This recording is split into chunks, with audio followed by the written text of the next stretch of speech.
Gjesti ballafaqohet me Eglin në mes të shtëpisë, ndërsa tensioni mes tyre rritet gjithnjë e më shumë. Ai e sheh atë drejt në sy, me një shikim të ftohtë dhe të prerë, duke u përpjekur të mbajë qetësinë, por nervozizmi i tij është i dukshëm. E di shumë mirë pse ke ardhur, i thot ai me një ton të ashpër. Nuk je këtu për të më folur apo për të sqaruar ndonjë gjë. Ti ke ardhur vetëm për të më sulmuar, për të rregulluar imazhin tënd dhe për të më bërë mua të dukem keq para të gjithëve. Egli e dëgjon me një buzëqeshje ironike, duke tundur kokën me përçmim. Ti vërtet mendon se gjithçka ka të bëjë me ty? Mos u bëj qendra e botës, Gjesti. Unë nuk kam nevojë të rregulloj imazhin tim, sepse ndryshe nga ty, unë nuk kam gënjur dhe nuk kam luajtur me ndjenjat e askujt. Gjesti qesh me nervozizëm dhe afrohet pak më shumë, duke e parë drejtë në sy. Oh, kështu pra? Ti do të dalësh viktima e madhe këtu? Sikur nuk ishe ti ajo që më afrohej, që më kërkon të vëmendjen. Po tani, papritur, unë jam djalli dhe ti engjëlli. Banorët e tjerë fillojnë të ndjekin debatin nga afër, ndërsa atmosfera në shtëpi bëhet gjithnjë e më e tensionuar. Egli shtrëngon nofullat dhe e sheh me zemërim. Jo, Gjesti. Unë nuk jam viktim. Por nuk do të lejoj ty të më bësh të dukem sikur kam gabuar unë, kur në fakt ke qenë ti ai që ka manipuluar dhe luajtur me mua. Gjesti shtrëngon duart, dukshëm i irrituar. Unë nuk kam manipuluar askën, Egli. Nëse ti e ke kuptuar ndryshe, është problemi yt, jo imi. Por mos u mundua të më njollosësh mua për të shpëtuar veten. Debati mes tyre vazhdon, me secilin që përpiqet të mbrojë veten dhe të hedhë fajin mbi tjetrin. Tensioni është në kulm dhe duket se kjo përplasje nuk do të marrë fund aq lehtë. Said, Egli ballafaqohet me Gjestin në mes të shtëpisë, me fytyrën e saj të mbushur me nervozizëm dhe zhgënjim. Ajo afrohet me hapa të vendosur dhe e shikon atë drejtë në sy, duke i bërë të qartë se nuk do ta tolerojë më atë që ka ndodhur mes tyre. Ti më ke përdorur, i thot ajo me një ton të ashpër, ndërsa sytë e saj shkëlqejnë nga zemërimi. Më bëre të besoja se ishe ndryshe, më afrove, më bëre të ndihem e rëndësishme dhe pastaj më hodhe në gremin sikur të isha një lodër që s'të duaj më. Gjesti, i kapur në befasi, mundohet të mbaj qetësinë, por është e qartë se fjalët e Eglit e kanë prekur. Ai ngrit duart për të mbrojtur dhe për të shpjeguar diçka, por Egli nuk e lejon. Mos e mundo veten të gjesh justifikime. Tani e kuptoj që për ty unë s'kam qenë asgjë më shumë se një mjet për lojën tënde. Vazhdon ajo duke tundur kokën me zhgënjim. Ti kur s'ke ndjer asgjë për mua, thjesht më shfrytëzove dhe tani bën sikur nuk ndodhi asgjë. Tensioni mes tyre rritet ndërsa banorët e tjerë fillojnë të vëzhgojnë nga larg, duke kuptuar që situata po del jashtë kontrollit. Gjesti, i irrituar nga akuzat, përgjigjet me një ton më të ashpër. Mos më akuzo për gjëra që nuk janë të vërteta, Egli. Ti e di mirë që nuk të kam detyruar të bësh asgjë. Nuk është faji im që gjërat ndryshuan. Por Egli nuk e pranon këtë përgjigje dhe e afron edhe më shumë fytyrën e saj pranë tij, duke i folur me një zë të ngadalë, por të mbushur me mbledh. Ti e di mirë që më manipuluar. Ti e di mirë që më bëre të besoj në diçka që nuk ekzistonte. Dhe tani më tregon këtë fytyrë të ftohtë, sikur asgjë s'ka ndodhur. E ke gabim, Gjesti. Unë s'jam më ajo vajza që mund ta gënjesh dhe ta përdorësh si të duash. Pas kësaj, Egli largohet me nerva, duke e lënë Gjestin të menduar dhe të tensionuar. Atmosfera në shtëpi bëhet më e rëndë dhe të gjithë ndjejnë se kjo përplasje nuk ka përfunduar ende. Gjesti, me një buzëqeshje djallëzore në fytyrë, afrohet ngadalë drejt Olës, duke e shikuar me një vështrim sfidues. Ai i lëshon një shikim të thellë dhe me një ton të ulët, por provokues, i thot: "Hajde futu në krevat një herë, edhe shife se çfarë të bëj." Ola e shikon e habitur dhe qesh me ironi, duke tundur kokën. Ti qen ke i çmendur fare. Mendon se do të dëgjoj unë? I përgjigjet ajo, duke e parë me dyshim. Gjesti nuk tërhiqet, përkundrazi, afrohet edhe më shumë dhe vazhdon me të njëjtin ton sfidues. E po serdhe vet, mos u anko pastaj kur të më shohësh në ëndra. Se diçka më thot që nuk do mund të më largosh nga mendja. I thot ai duke qeshur, Ola sforcohet të mbaj një fytyrë serioze, por e di që gjesti po e provokon qëllimisht. Ti ke shumë besim tek vetja, më duket. I përgjigjet ajo me ironi, duke u larguar pak hapa prapa, gjesti qesh dhe ngrit supet. S'është puna e besimit, Ola. Unë e di çfarë bëj, dhe e di që nuk të lë indiferente, pranoja. I thot ai, duke i dhënë asaj një shikim të shpejt nga kokat e këmbët. Ola tund kokën dhe i drejton një gisht paralajmërues. Mos e sforco shumë fatin tënd, gjesti, se unë nuk jam si të tjerat. Gjesti vazhdon të qesh dhe i jep një shkelje syri. E di, prandaj më intrigon edhe më shumë. Thot ai, duke e lënë Olën me një shikim të hutuar, ndërsa ai largohet duke buzëqeshur. Ola, me një buzëqeshje ironike në fytyrë, e shikon gjestin nga kokat e këmbët dhe tund kokën me mosbesim. Ajo qesh me ironi dhe i drejtohet atij me një ton plot tallje. Ti s'bën gjë. Se e ke të vogël, unë dua një burr, jo një kalama si puna jote. Gjesti, që nuk është mësuar të marrë sfida pa reaguar, i kthen një shikim ngacmues dhe i afrohet pak më shumë, duke e parë drejtë në sy. E vogël e kam? Mos fol pa e provuar, se pastaj mos thuaj që s'të paralajmërova. I thot ai me një buzëqeshje të lehtë, duke u përpjekur ta provokoj. Ola shpërthen në të qeshura dhe tund gishtin para tij. Lëre ti, lëre, se burrat duken nga larg. E ti mezi i kalon provimet e fëmijëve. I thot ajo duke qeshur edhe më shumë. Gjesti shtiret sikur po mendohet dhe pastaj i afrohet edhe më shumë. Apo mos ndoshta ke frikë se po ta provoje, do ndyshoj mendje. Se më dukesh paksa e pasigurt tani. Ola e shtyn lehtë me dorë, duke tundur kokën. Shiko, jo vetëm që je kalama, por qenë ke edhe shumë i bindur tek vetja. Më vjen keq, gjesti, por si në nivelin tim. I thot ajo, duke i dhënë një shikim tallës dhe duke u larguar, ndërsa gjesti buzëqesh dhe tund kokën, i vendosur që kjo bisedë nuk do përfundonte kaq lehtë. Gjesti dhe Rozana përplasen ashpër në mes të shtëpisë, teksa debati mes tyre sa vjen e bëhet më i tensionuar. Rozana, me një shikim sfidues, e shet drejt në sy dhe i flet me ton të lartë, duke i bërë të qartë që nuk ka ndërmend të tërhiqet. Gjesti, ti s'mund të më thuash mua me këtë merrem dhe me kë jo. Egli është shoqja ime dhe unë do flas sa herë të dua për të. I thot ajo, duke ngritur zërin. Gjesti shtrëngon nofullat dhe afrohet me nervozizëm. Nuk po të them të mos flasësh, Rozana, por Egli është puna ime, jo e jotja. S'ke punë me të, me Eglin merrem vetë unë. Rozana qesh me ironi dhe tund kokën me përçmim. Po kush të ka bërë ty të zotin e saj? Ti kujton se e kontrollon atë, apo çfarë?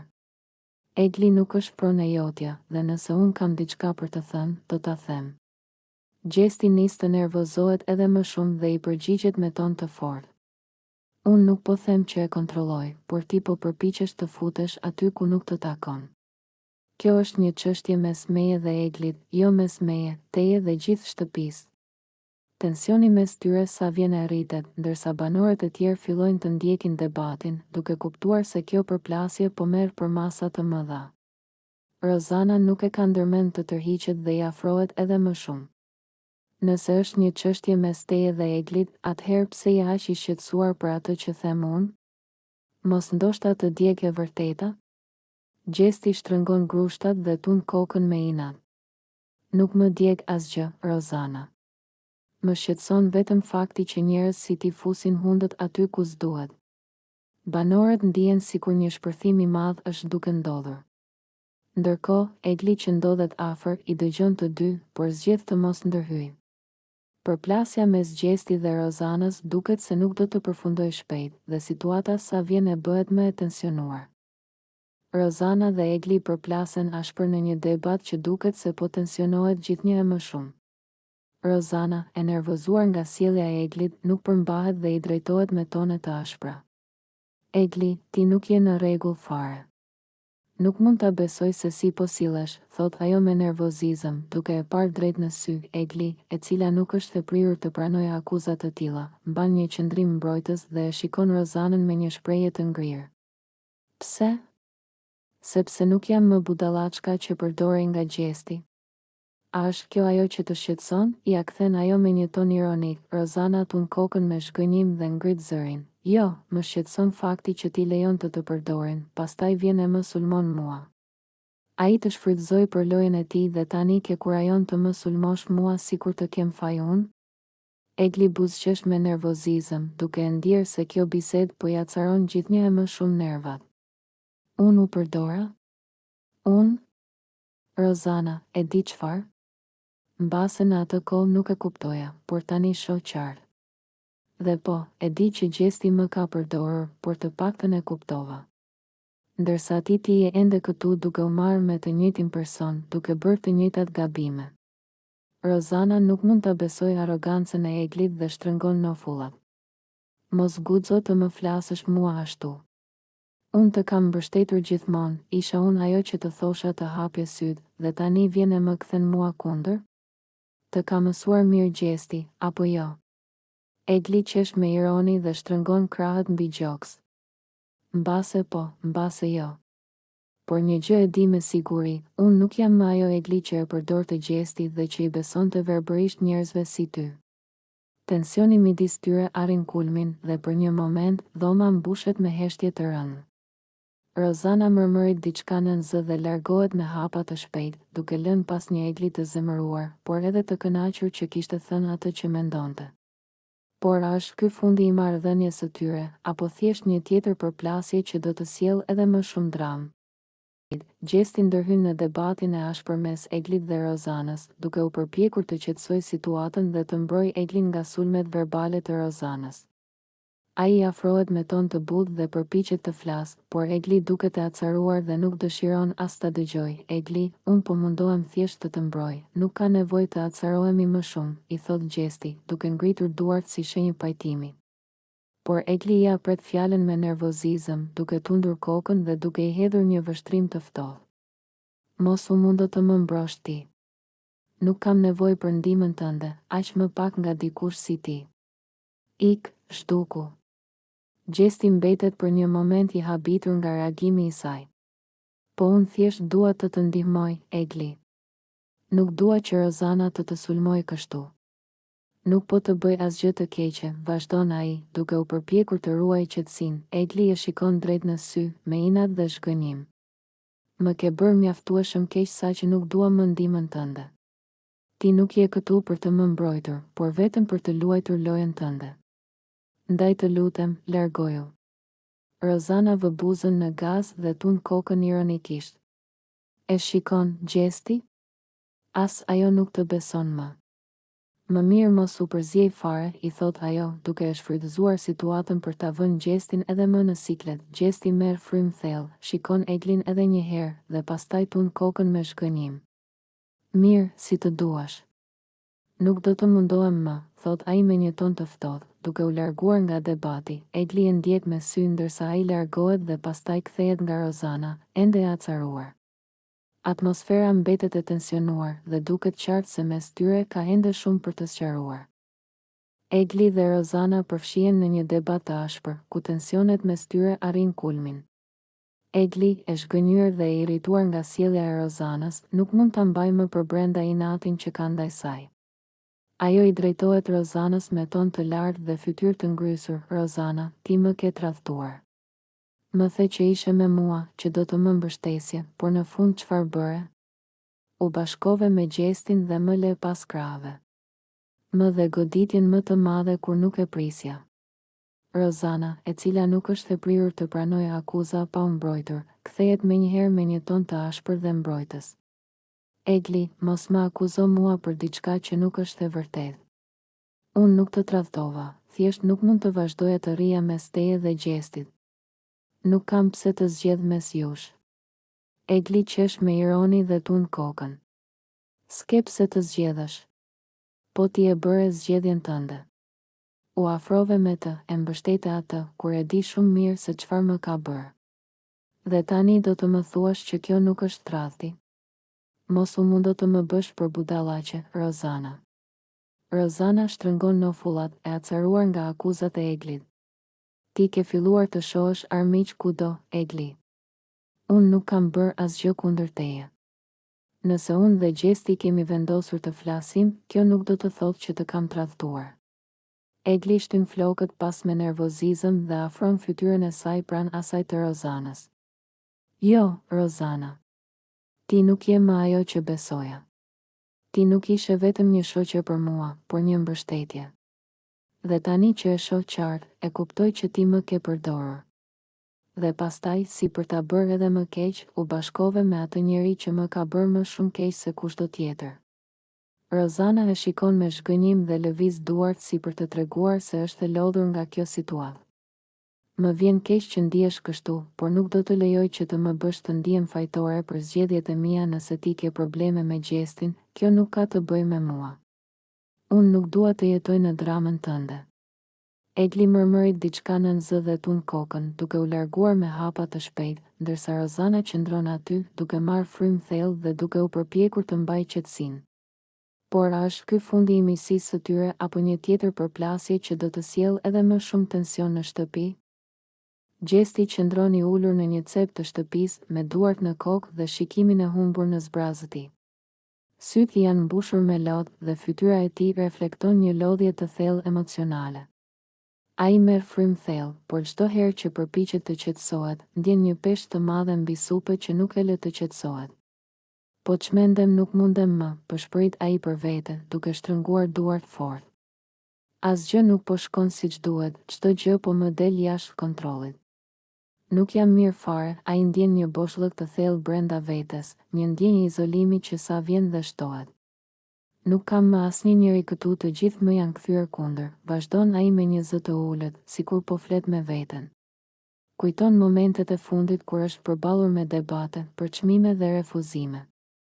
Gjithçka duket sikur po bëhet gjithnjë më e vështirë për të. Gjesti shikon përreth, por askush nuk është pranë tij.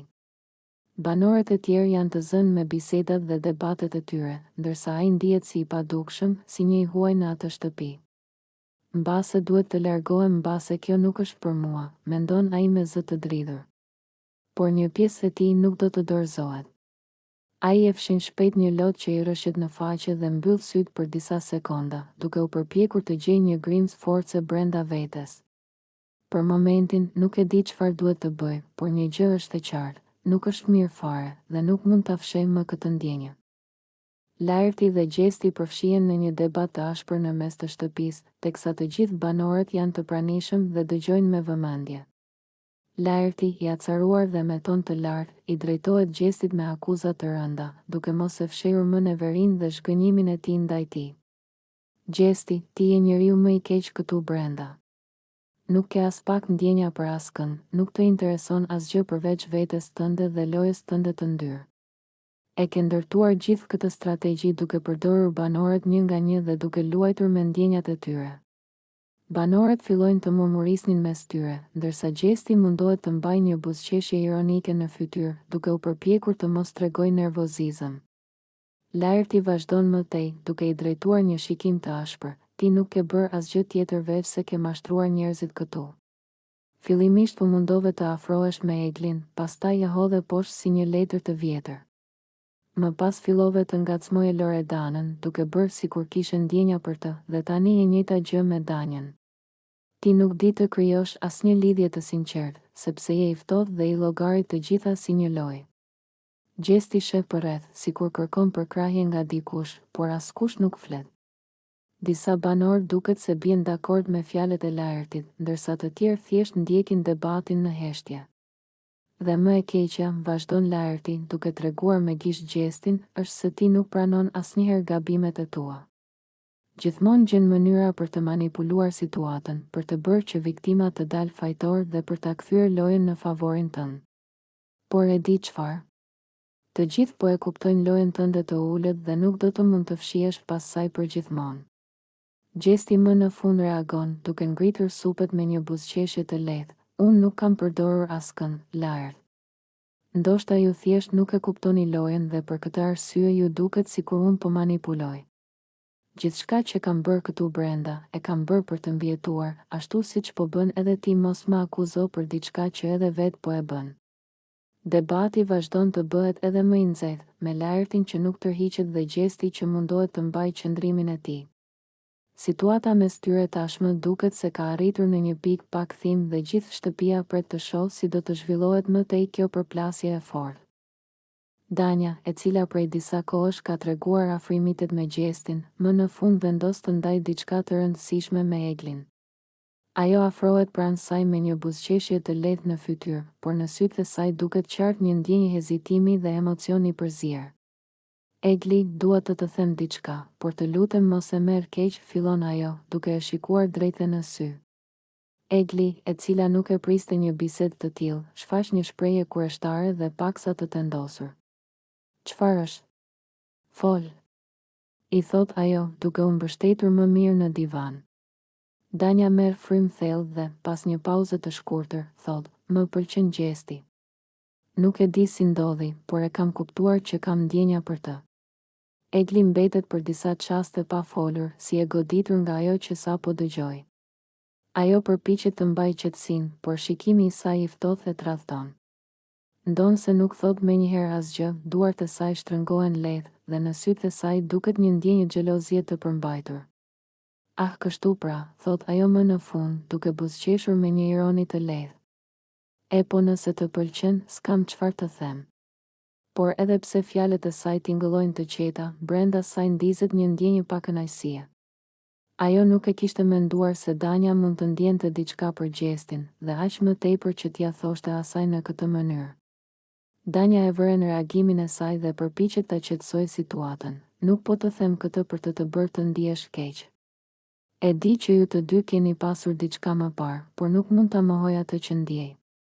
Egli buzëqesh sërish, por këtë herë duket më e ftohtë. S'ka problem, Danja. Në fund të fundit, Gjesti bën zgjedhjet e veta, apo jo? Ajo ngrihet në këmbë dhe largohet nga dhoma, duke e lënë Danjen me një ndjenjë faji dhe pasigurie. Si duket, Egli nuk do ta harrojë lehtë këtë bisedë, dhe pyetja mbetet, a do të përpiqet të luftojë për Gjestin, apo do të largohet nga ai përgjithmonë. Gjesti ulet pranë Kellit dhe duket i menduar, me një shikim të largët, si dikush që po rikujton momentet e kaluara. Kelli e vëren shqetësimin e tij dhe i drejtohet me një zë të butë. Gjesti, çfarë ke? Duket sikur mendja jote është diku tjetër. Gjesti psheretin dhe kalon duart mbi fytyrë, duke u përpjekur të mbledh mendimet. Pas pak çastesh, ai më në fund vendos të flasë, duke shprehur ndjenjat e tij. Nuk e di, Kelli. Thjesht më ka marrë malli për Eglin. Jam munduar ta largoj nga mendja, të sillem sikur nuk më intereson, por nuk mund ta mohoj që ajo më mungon. Kur e shoh që nuk më afrohet më si më parë, ndjej një boshllëk. Nuk e di nëse është nga që jam mësuar ta kem pranë apo sepse ndjej vërtet diçka për të. Kelli e dëgjon me vëmendje dhe e sheh drejtë në sy. Nëse të mungon aq shumë, pse nuk shkon të flasësh me të? Ndoshta dhe ajo ndihet njësoj, por nuk po guxon të afrohet. Gjesti tund kokën me një buzëqeshje të hidhur. Nuk është kaq e thjeshtë. Nuk dua ta lëndoj. Nuk dua ta fus sërish në të njëjtën situatë ku ndihet e pasigurt për ndjenjat e mia, unë vetë nuk e di çfarë dua përfundimisht. Ndonjëherë më duket sikur është më mirë që secili të vazhdojë rrugën e vet, por pastaj vjen një moment si ky, kur nuk mund ta ndaloj veten nga mendimet për të. Kelli buzëqesh lehtë dhe i vë dorën mbi supë. Mbase duhet thjesht të ndjekësh zemrën, Gjesti. Sepse nëse vazhdon të ndihesh kështu, atëherë ndoshta Egli është dikush që vlen më shumë për ty se sa e ke kuptuar deri tani. Gjesti qëndron për pak në heshtje, duke reflektuar mbi fjalët e Kellit. Në mendjen e tij, imazhi i Eglit nuk largohet dhe pyetja e madhe mbetet, a duhet të ndjek ndjenjat e tij apo të qëndrojë larg për të mos e lënduar atë më shumë?